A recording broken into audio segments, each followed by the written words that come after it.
Now in the last video we have seen all algorithms that we have learned in our previous lectures, which are grid algorithm. Now in this video we will see a new problem which can be solved by using grid approach.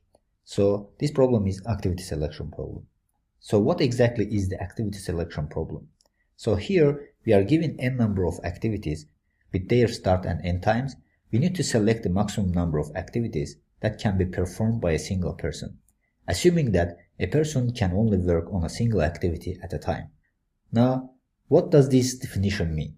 So to understand it, let's use a real-life example. So here we have a table in which we have different activities. Each activity has start and finish time. So A1 starts at 0 and finished at 6. A2 starts at 3 and finishes at 4. Activity 3 starts at 1 and finishes at 2, and it continues like this. So here the problem is we need to find the number of activities from these activities that a person can perform. And we need to take into account that a person can work only one activity at a time. So after finishing this activity, he or she can continue to the next activity.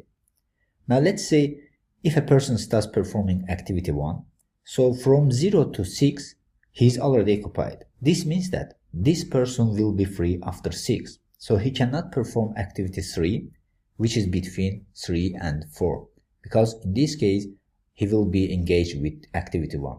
So after finishing activity 1, he can continue to the next activity. Now in this case, we see that he can only do A1, then he cannot do A2 because in the start time of activity 3, he will be engaged in activity 1. And similarly for activity 3 also, he cannot do it. And for activity 4 and 5 also, because during these times he will be engaged activity 1. So he can only perform activity 6 after activity 1, because at 6 activity 1 is finished, then activity 6 starts at 8. So he can do only 2 activities over here. So the question is, can we improve this situation to perform more activities? Because in our case, the problem is we need to find the maximum number of activities that a person can perform. So if we look at this problem very closely, we can see that a person cannot perform another activity until he will be free. So he becomes free only after the finish time of current activity. Basically, the important thing over here is finish time. So one approach to improve this solution is we can sort activities based on finish time, and then we can perform activities. So if we sort these activities based on finish time, our table will look like this. Now a person performs in this order, and we can see that he will engage more activities than before. So if a person starts from A3, so A3 will be finished at 2, then he can continue to do A2, because A2 starts at 3, which is greater than the finish time of the previous activity.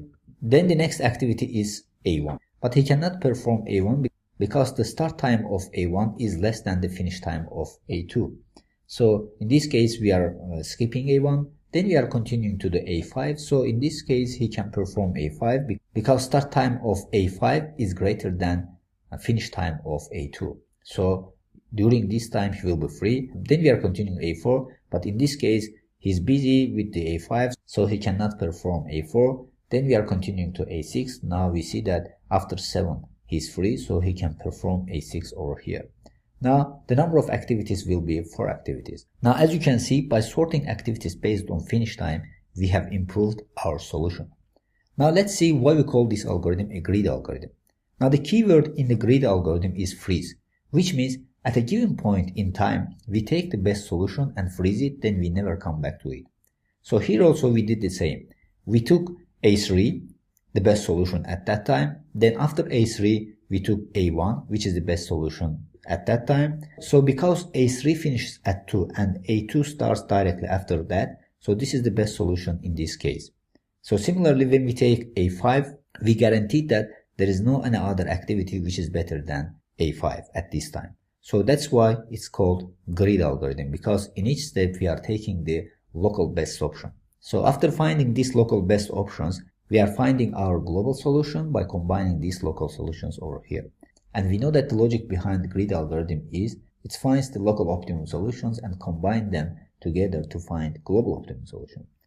Now, based on this logic over here, let's see how the algorithm of activity selection problem look like. Now here the first step is we are sorting activities based on finish time. Then after sorting it, we are selecting the first activity from sorted array and printing it out. Then for all remaining activities, if the start time of this activity is greater or equal to finish time of previously selected activity, then we select this and print out this. Otherwise, we are continuing to the next activity.